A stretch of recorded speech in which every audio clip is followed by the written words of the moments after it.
হুজুর আমাদের পরবর্তী রোগী মোসাম্মদ রুকাইয়া খাতুন, ওনার পিতার নাম আদম আলী, মাতার নাম গহনা বেগম। আপনি দয়া করে মায়া করে দেখুন যে এই রুকাইয়া খাতুন তিনি এখন মানে অন্যরকম পরিবেশ হয়ে গেছে। একটা স্বাভাবিক মানুষের চাইতে সে এখন অধপতনের দিকে চলে গেছে। তার কি হয়েছে, কি ব্যাপার হয়েছে, তার শারীরিক অবস্থা কন্ডিশন একটা স্বাভাবিক মানুষের চাইতে খারাপ হয়ে যাচ্ছে কেন, বা হয়ে গেছে অনেকটা। তো আপনি দয়া করে মায়া করে দেখুন যে এনার যে বয়সটা হয়ে গেছে, এনার আসলে বিবাহ শাদীটা দেওয়াটা খুবই জরুরি হয়ে গেছে। পিতামাতা বৃদ্ধ হয়ে যাচ্ছে। তো ওনারা খুব চেষ্টা করতেছে, এনাকে অনেক ডাক্তার দেখিয়েছেন, অনেক কবিরাজ দেখিয়েছেন, এনার কোনো কিছু কেউ করতে পারতেছে না। আপনি দয়া করে মায়া করে দেখুন যে রুকাইয়া খাতুনের শরীরের কি সমস্যা হয়েছে। আদৌ পেটের মধ্যে কোনো সমস্যা আছে, শরীরের কোনো সমস্যা আছে, কি সমস্যাগুলো আছে বা কোনো কিছু হয়েছে কিনা সেগুলো আমাকে সুন্দর করে রুকাইয়া খাতুনের রাশির মধ্যে যান, গিয়ে আপনি সুন্দর করে এগুলো আমাকে খুলে বলুন। আউযু বিল্লাহি মিনাশ শাইতানির রাজিম, বিসমিল্লাহির রাহমানির রহিম। হে বিসমিল্লাহ, তুমি আল্লাহ তুমি শক্তিমান, তোমার নামে করলাম দোয়া দিলাম, তুমি এই শিব যদি কথা না শুনে কার্তিক গণেশের মাথা, কার্তিক গণেশের মাথা দোহাই দিলাম, এই 36 কোটি দেবতার মাথা দোহাই লাগে তো।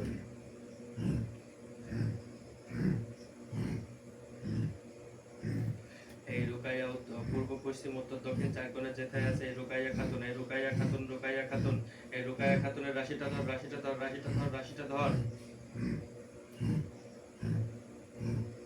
ইয়া চালানি, নিয়া চালানি, নিয়া চালানি, নিয়া চালানি, নিয়া চালানি, নিয়া চালানি। আউযু বিল্লাহি মিনাশ শাইতানির রাজিম, বিসমিল্লাহির রহমানির রহিম।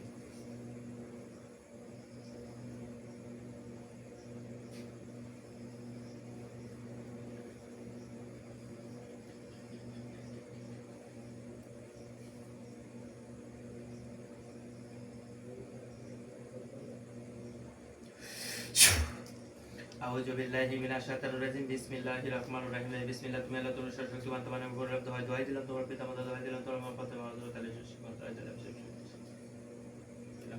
এই শিব যদি কথা না শুনতে হবে, কার্তিক গণেশের মাথা কাজ, কার্তিক গণেশের মাথা দোহাই লাগে, দোহাই লাগে তো 36 কোটি দেবতা দোহাই লাগে। এই পূর্ব পশ্চিম উত্তর দক্ষিণ চার কোণে যেথায় আছে রুকাইয়া খাতুন, সেথায় গিয়ে ওনার রাশিটা ধর, রাশিটা ধর, রাশিটা ধর। ইয়া চালানি, নিয়া চালানি, নিয়া চালানি, নিয়া চালানি, নিয়া চালানি, নিয়া চালানি, নিয়া চালানি।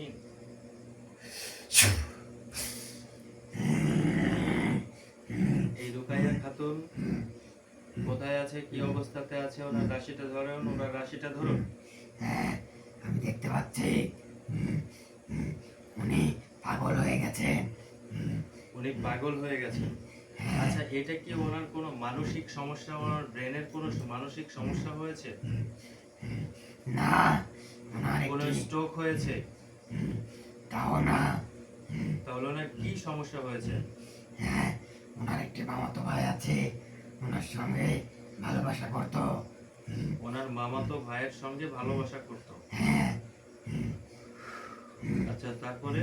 তারপরে উনি বিবাহর কথা বলে, কিন্তু বাড়ি থেকে মেনে নেয় না, অন্য জায়গায় বিবাহ দিতে চায়।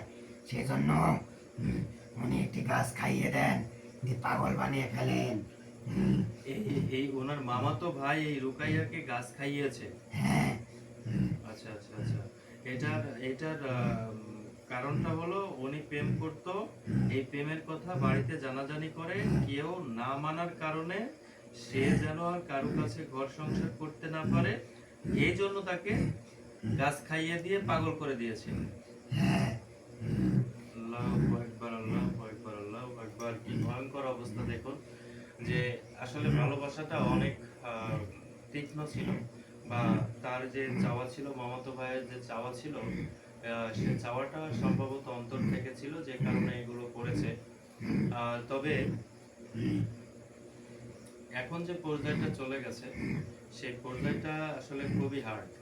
তাহলে দেখেন, এই যে যত কবিরাজ দেখিয়েছেন, ডাক্তার দেখিয়েছেন, এগুলোর পেছনের যে কারণটা রয়েছে সেগুলো হচ্ছে এইভাবে এইভাবে যে এই কাজ করেছে, কোনো কবিরাজ বা কোনো ডাক্তার এগুলো কিন্তু ধরতে পারে না।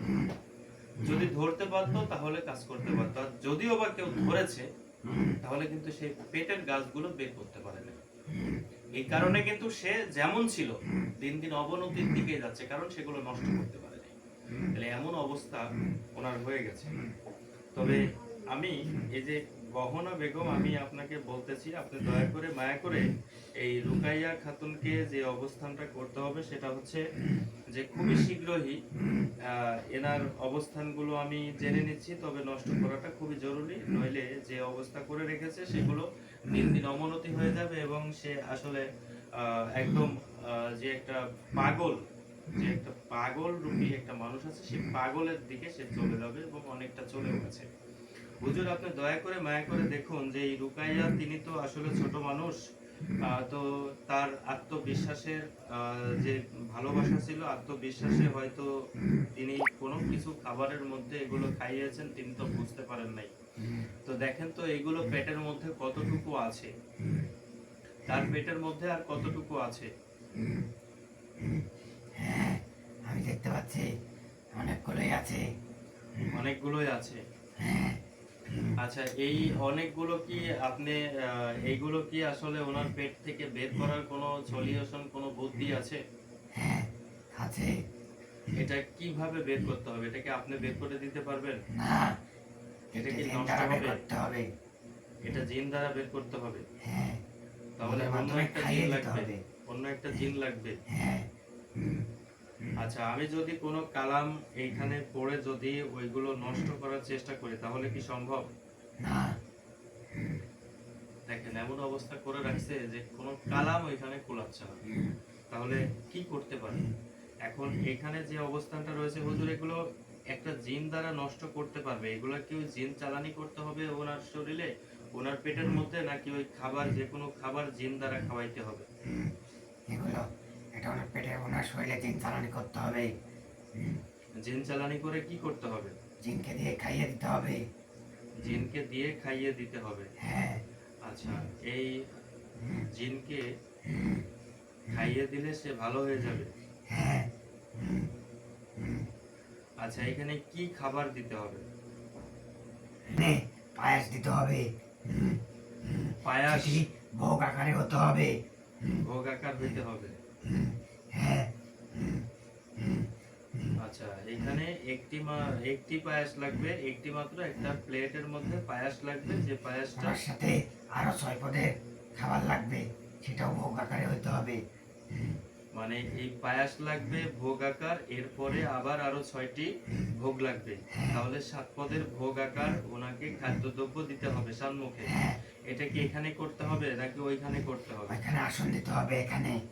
ওইখানে আসন দিতে হবে। হ্যাঁ, আচ্ছা, আসনের মাধ্যমে যখন আপনি অনুমতি দেবেন তখন সে সেইটা সেবন করলে, বা যে জিনটা চালানি করব সেই জিনটা অনুমতি দিলে তখন সে খেতে পারবে, এবং তখন খেলে কি সেটা আসলে সম্পূর্ণরূপে ভালো হবে। হ্যাঁ, আল্লাহু আকবার, আল্লাহু আকবার, আল্লাহু আকবার। দেখুন যে আসলে কত কঠিন অবস্থা হয়ে গেছে, যে এমন অবস্থা হয়ে গেছেন যে ওনার আসলে এই যে আমরা যতই কালাম দিয়ে করি না কেন, এই কালাম কিন্তু আসলে সহজে এই কাজগুলো করা থাকে, কোনো ক্রমে এগুলো ভালো করা ইম্পসিবল। তবে করা যাবে, খুবই কঠিন অবস্থা দাঁড়াবে, খুবই কঠিন অবস্থায় দাঁড়িয়ে যাবে। তবে করা যাবে, করা যাবে না এমন কোনো কিছু না, করা যাবে, কিন্তু এই যে কঠিন থেকে কঠিনতম একটা ধাপ, এই ধাপকে এখন কিন্তু কাজ করতে হবে।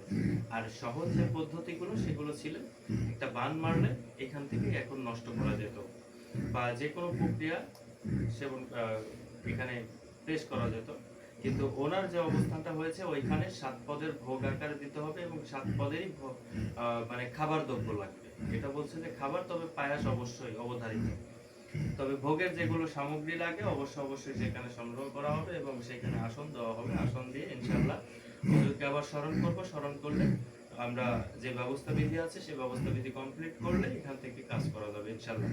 তো এই পর্যায়ে রুকাইয়া খাতুন তিনি ছোট মানুষ, ইনশাআল্লাহ ভালো হয়ে যাবেন, আর কোনো টেনশন করতে হবে না। তবে এই যে ওনার আম্মা গহনা বেগম, আমি আপনাকে বলতেছি খুবই দ্রুততার সহিত আগামী কালকের মধ্যে আপনি এগুলো কমপ্লিট করে নেন। আমি এগুলো অবশ্যই আপনাকে বলে দেব, আপনি দ্রুততম জানিয়ে দিচ্ছি। তো তবে সবাই এ পর্যন্ত ভালো থাকবেন এবং রুকাইয়ার জন্য সবাই দোয়া করবেন ইনশাল্লাহ।